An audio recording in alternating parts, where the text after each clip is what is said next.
Raj, welcome back. Thanks for being here again. Yeah, it's always great to be here, Katie. Thank you so much for having me again. I will link to our first conversation for anybody who has not already listened. We got to go deep on topics like emotional triggers and how they can actually be really helpful tools in a healing journey. And today I'm excited to build on that conversation by talking about this in relation to relationships and especially to our kids, because I know as a mom myself, kids can be a source of emotional triggers at times. Or the parents, it'd be more accurate to say parents can feel triggered by their kids' behavior at different times. And I think, of course, those are some of the most important relationships in our life. And for any of us who have done some of the emotional work as adults and had to unpattern things from childhood, it's in our awareness to hopefully help our kids avoid at least some of those things, or to give them a good framework for nervous system health and for emotional regulation from a young age. So, kind of, I guess, to jump in there, for parents who do feel triggered by their kids' behavior, how can we sort of not waste those triggers, use them to our advantage, and realize that we only have control over actually our half of that equation, and start doing the work in ourselves to help resolve the emotions in us that are being triggered? Yeah, I have this kind of frame. I said, like, just in general, when it comes to this work, we bring in people, experiences, you know, relationships into our lives to help us learn more about ourselves. I really do feel like that's kind of the world, right? Like, so whether it's an intimate partner in a relationship, like you're always learning just from their presence in your life, and kids are no different. And so when we look at the world through that frame of, okay, like I'm experiencing this trigger right now, like what is this little human being in this very specific form evoking in me right now, and what is this person trying to teach me right now about myself? And that's ultimately like the biggest frame that we come back to, because when we start to look at and treat our triggers as treasures, that's ultimately like the goal is to get to a place of, okay, like every single trigger being an opportunity to learn something about yourself. It shifts the nature of the trigger altogether, because now you're not really like abdicating that, like to be like, oh, like this person triggered me, and be like, and now there's like this one-way street of almost anger, sometimes anger at kids, or like frustration, or all this stuff. But if and when, I'm not saying this is easy either, so this is not to say that like to be perfect and to be all stoic and and enlightened in some ways, like just to be happy all the time. But it is a different frame to look at, okay, like when I'm in this relationship, when I'm in this trigger, instead of reacting, can I pause and understand that this person is only triggering this inside of me because it already exists within me, right? Like it's almost like you can't really fire off like a firearm without it being loaded already, kind of thing. And so when you think of it from that standpoint, it's like, okay, like I'm being triggered right now. Where is this coming from? This has nothing to do with the other person right now. And that's like the beginning point to really not waste those triggers, because I think that's the biggest piece that I really want to inspire right now is these triggers are opportunities to grow and learn. And more importantly, these triggers are opportunities for you to show your kids how to navigate triggers and what to do when they're triggered and what's happening when they're triggered. Because in our communities, from all the parents that we worked with, like we see this over and over again, children don't really do what you tell them to do. They model you in the most profound ways. So the way that you respond to triggers is one of the most empowering ways to teach them how to navigate triggers in their lives. So I think that's the bigger frame of how these triggers can turn into opportunities, whether it's teaching opportunities for parents or even just opportunities to model what it's like to have a regulated and resilient nervous system, is to do that work yourself. Yeah, I agree with you that modeling is huge. And I read something fascinating recently about how kids under 7, especially, they don't have a fully developed and regulated nervous system. They actually depend incredibly heavily on the parents for Yeah. even their physical experience of their nervous system. And that's why babies naturally tend to be calmer and happier when they're sort of like in constant contact with a parent, but they're very physically learning nervous system regulation from us. And that process continues throughout childhood. It like sort of graduates and they get more and more understanding of their own nervous system, but they're still learning from us both physically and then, of course, by what we're modeling in our interactions. And I know as a parent, it's of course very difficult not to react from an emotional space and not to be triggered. But I think you're right that our example in those moments is perhaps the most powerful thing we can give them. And with the idea, especially of how do we help them avoid getting the message that their emotions are bad or shutting down their emotions? Because I know that was There you part of go. my process, and unraveling was like, oh, it's actually okay to feel my emotions. I don't even need to label them as bad. And how we talked in our first episode, those are just parts of me that are valid parts. And sometimes for kids, it may be a very valid thing to feel anger. And feeling anger in and of itself is not bad. Still have to make good choices about what we do with our anger. Like I tell my kids, that doesn't mean you get to hit your sibling, but it's perfectly valid to feel anger. And so helping them avoid learning through our reactions that their emotions themselves are the problem, or that their emotions themselves are bad, or even I feel like sometimes things parents we can say in passing can sort of really be internalized by our kids. Like when we tell them not to Yeah. cry, are they actually learning that that emotion is not okay, rather than learning tools for processing that emotion? So do you have any advice for how to handle those interactions in a way that doesn't create a situation where they're internalizing that the emotions are the problem or that they are the problem for having the emotions? Oh, that's such a sweet question. Thank you so much for asking that. Uh, One, the way that you speak to your kids is going to be reflective of the way that you speak to your own inner child, right? So to me, like when your own inner child comes up, which is that afraid part, that scary part, that angry part, that sad part, building a healthy relationship with that dynamic is going to be like foundational to then being able to inspire your kids to have a healthy dynamic with their inner child and their inner part. Or I guess they are the child, right? So like their child is their inner child in a lot of ways, their present moment experience. And that's the longer game. The longer game is really getting to that space. The secondary game is recognizing that when you are in a trigger, you really don't have to, it's like learning the skill set of being able to stay in that trigger and not actually react yet. And that's the skill. This is where awareness is so massive, like I this is, why it in our Liber8 process, like we have our app and we're literally telling people, hey, log your triggers every time it happens. Because the more you get into this process of paying attention when you're triggered, the more you can stop it in the moments they're happening. And learning to stop that trigger and just be with it is the first step. Because if you're in a charge, if you're in any type of like experience, it's going to be really hard to be kind to your child. It's going to be really hard to communicate that loving reminder that you just mentioned, that your emotions are not bad. It's going to be really difficult, right? So learning to regulate your own nervous system, learning to build a healthy relationship with the hurt, scared inner child within yourself is like the first foundational step to then be able to even recognize those moments and those opportunities to then inspire and create a safe space for your kids to have a healthy relationship with their emotions.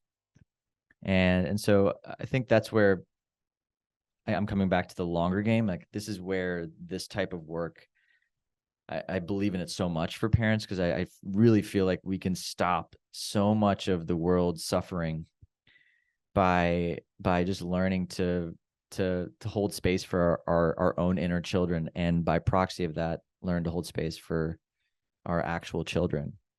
Because again, like they're going to model what you feel, and they're going to feel regulated when you're regulated, and they're going to feel that permission to feel when they see you feel. And I know it's, I know my dad, grew up in a household where he didn't want me to see him cry, because he thought that that would make him weak. And I remembered for the longest time, I had a real disconnect with that feeling in myself. I didn't want anybody to see me cry because I didn't want to be seen as weak. My dad never told me that, but it's what I modeled with him. And it took me a lot of work to reparent that. And that's where it's like the word reparenting, like reparenting the parts of ourselves that didn't necessarily get the nurture, not because our parents were bad. They did the best that they could. And sometimes they did so good, but children are going to be children, and they're going to internalize things that they don't even realize they're internalizing.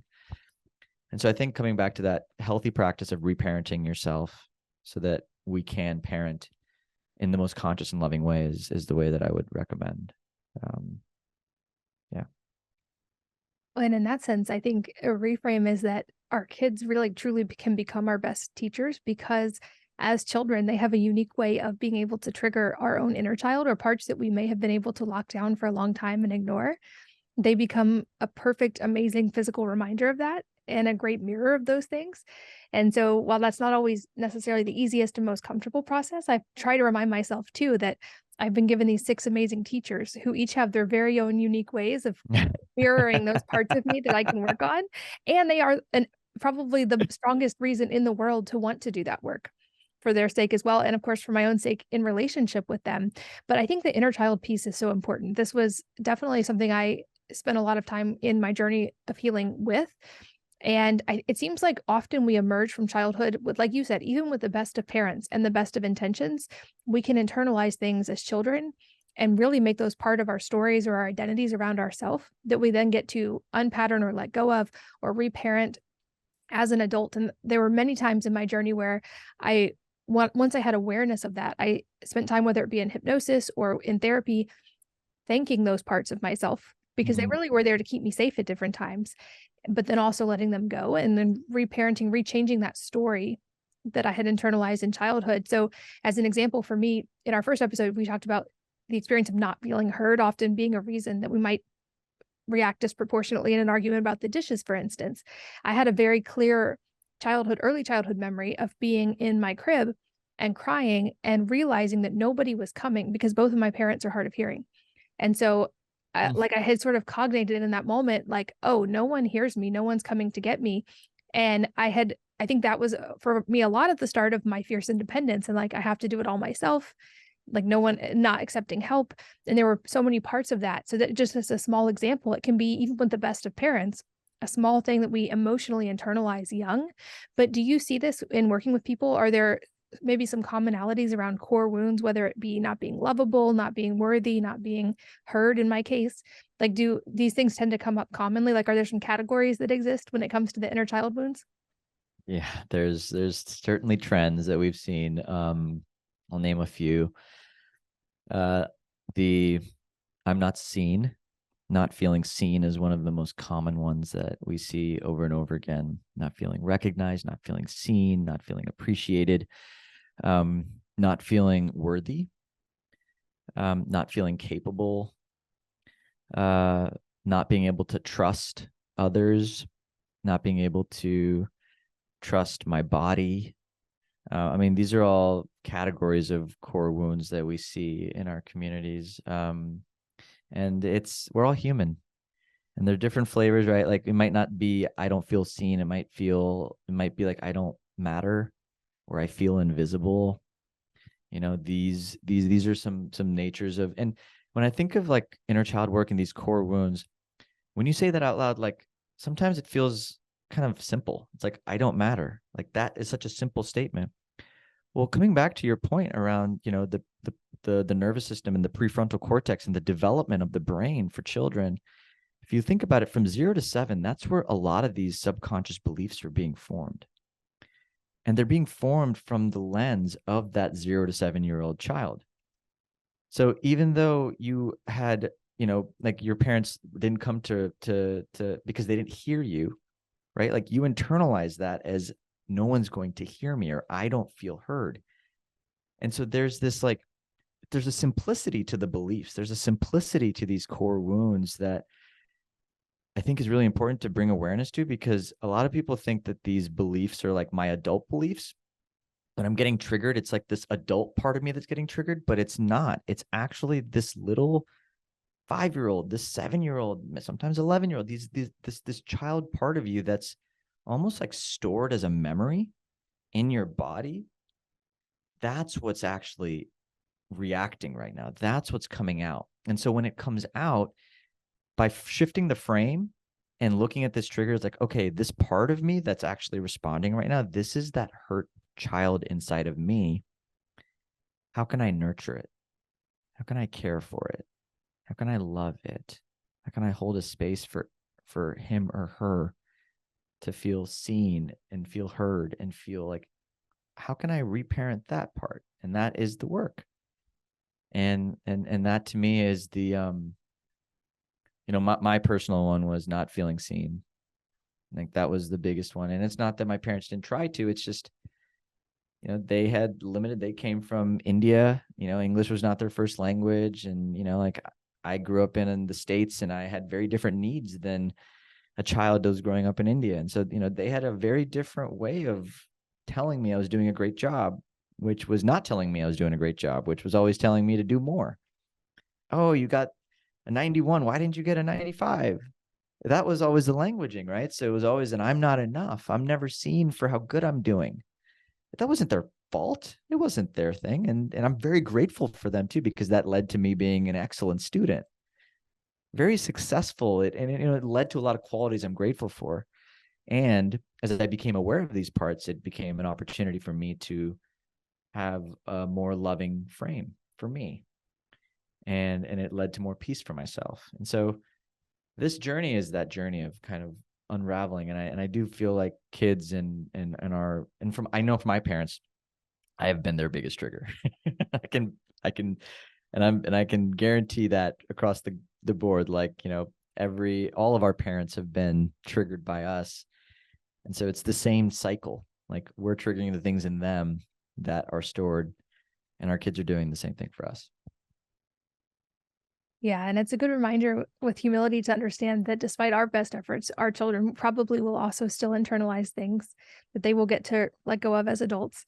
But hopefully with each generation, we can get a little bit better and a little bit more conscious and build a little bit better habits around this. And like you, I had parents who are very academically focused and internalize like achievement and doing well in school is how I get love or whatever the case may be. And so I got to let go of those things as well. And I think as adults, it's helpful to understand there's not really a benefit in blame, and our parents did do the best they No. could, and we still have full responsibility and ability to change those patterns now as adults. And so I think the quicker we can move away from the blame and into the responsibility and the movement toward change, it's a really helpful part of the journey. And like you said, those things can even also store in our body. There's whole books written about this. The body keeps the score and others. But that like if we don't resolve these things, our body will also eventually tell us and give us clues that they're there and that we can look at them. For kids especially, or I'm thinking in like a home environment, do you have any suggestions for sort of like nervous system friendly habits or things we can do in our environment to give those physical cues of safety with our kids or to ourselves, or whether it be in our communication and ways that we can interact with them to help signal safety? One of my favorite, actually, I can't take credit for this. I saw a friend of mine do this in one of my healing communities, which I loved. Every evening before she goes to bed, she sits with her 4-year-old daughter and her 7-year-old son, and they do this practice of saying, I love my mind, I love my body, I love my heart, and I love my soul, before they go to bed every night. And they would literally have a moment of just saying, I love all the parts of me.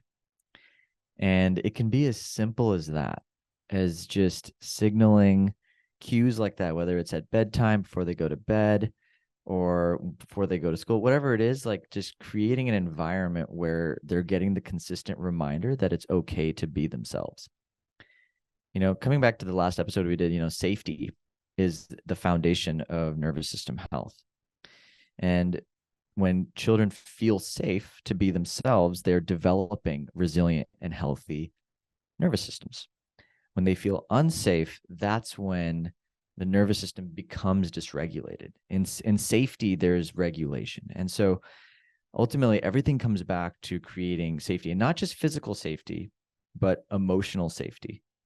The CDC actually did a study that linked, like they did a study back in the early 2000s, and they revisited it in 2019 that listed out, the 10 different types of adverse childhood experiences, which is what they kind of named as, whether it's childhood traumas or anything. I used to think that those adverse childhood experiences were like the big T traumas, like the physical abuses and the sexual abuses. I was beyond shocked to discover that emotional neglect was actually one of the 10 adverse childhood experiences that led to nervous system dysregulation. And so when we think about that, it's like safety is not just physical, safety is emotional. In fact, I would argue emotional safety to be like, that's the slippery one because it's so nuanced. You don't know how, like, but it's just creating those consistent check-ins and reminders with your kids for them to signal, I am safe, I am calm, I love myself, I love all the parts of me. Like creating rituals like that are, to me, one of the best ways to just build on that neuroplasticity that kids have. Kids are like sponges at that age. And so creating environments like that, I think, are the most healthy way to just build a resilient nervous system. Well, and like we talked about, parents often, I feel like moms especially set the nervous system tone for the house in a physical way with babies. But I think Mm. I know that I've seen that play out time and time again. If I'm able to stay calm and regulated, even when my kids experience big emotions, they can get back to calm and regulated much more quickly. Whereas if I'm stressed or overwhelmed, that energy sort of like ripples throughout the entire house. And so I do think it's one of the best gifts we can give our kids to do that work on ourselves and to, like we talked about in our first episode, be aware of your triggers, do the work on your triggers, learn to develop better habits and patterns and questions and inner responses when you experience those, because that has a very profound ripple effect into the entire household. And so I'd also love to again briefly talk about Liber8, because I think this is like we talked about in the first episode, a quantifiable tool that helps you actually have a measure of how that's going. And it also seems to highlight ones you may not be aware of, because our subconscious does a great job of trying to keep those things out of sight often. And so I think this could be a really helpful tool and one of the best gifts we can give our kids when we do that work on ourselves. Yeah. And what's cool about our emotional lab reports is, we take you through a process of really getting to know your inner child in a big way and really getting to understand the needs that your inner child has or didn't have or wasn't able to get met. And so we sort of open this opportunity for you to build a really healthy relationship with your own inner child and tools that you can use to continue building and strengthening that relationship. And that then has a trickle down impact on the way that you work with your kids or the way that you hold space for your kids. And so that's a lot of what our emotional lab reports are really doing. The process of coming up with your plan, your recommendations all include a really beautiful and curious exploration of your inner child and where your inner child feels stuck or the needs that your inner child might have. And then really giving you the tools again to be your own amazing parent, because that's ultimately what all this work is about. It's just learning to reparent the parts of us that didn't get what we needed growing up. Are there any common patterns or themes that you notice in trigger tracking, especially for parents? Like I could guess at some, but I'm curious what you guys notice.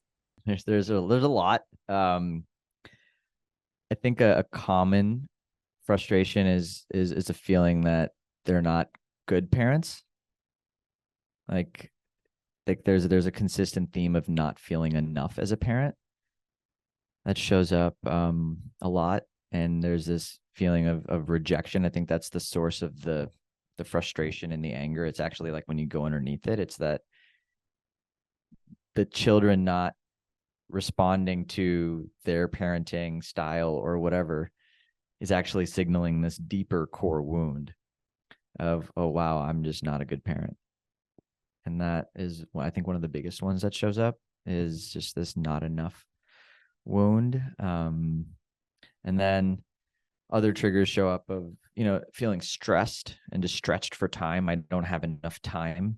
I don't have enough time. I don't have enough support. I think that's a big one too, is moms take on a lot and they are stretched. And so like if there's relationship challenges, they get heightened inside of the triggers. So when we do our root cause analysis, like that usually comes up as well. And so there really is like, it's kind of all over the place, but I think the biggest one, Katie, is really that I don't feel like a good parent. Like that one right there is the one that comes up the most.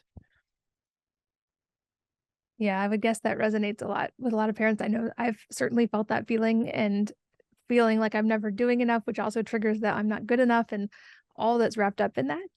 And I think this is such an important conversation. I hope we get to have future ones as well to build on these. But I'm really grateful for these tools you are creating because, like I said, I think we have such great data in so many aspects of health these days, and it's available to us as consumers to become our own primary healthcare providers. And I feel like what you're doing with Liber8 is to help put those same tools in our hands when it comes to nervous system health and emotional regulation and mental health. And I think this is a much needed part of the conversation. So I will, of course, include links, but where can people find you? Where can they start tracking their emotional triggers? Where do they jump in? Yeah. So our website is liber8.health. That's Liber8.health. Yeah, you can head to liber8.health/wellness mama and you'll get an access to the emotional lab report. And yeah, and we'll also include a code for you guys. Just use wellness mama at checkout and you can get 10% off. Yeah, but that's it. Just go to liber8.health/wellness mama or liber8.health if you just want to check out the website. All of it's great. Well, thank you so much. It's always such a joy to get to have a conversation with you. And I think we talked about some really important topics in the 2 episodes we've done together. Thank you so much for being here and for sharing. Thank you so much for having me, Katie. It's always a pleasure. And thanks as always to all of you for listening and sharing your most valuable resources, your time, your energy, and your attention with us. We're both so grateful that you did. And I hope that you will join me again on the next episode of the Wellness Mama podcast.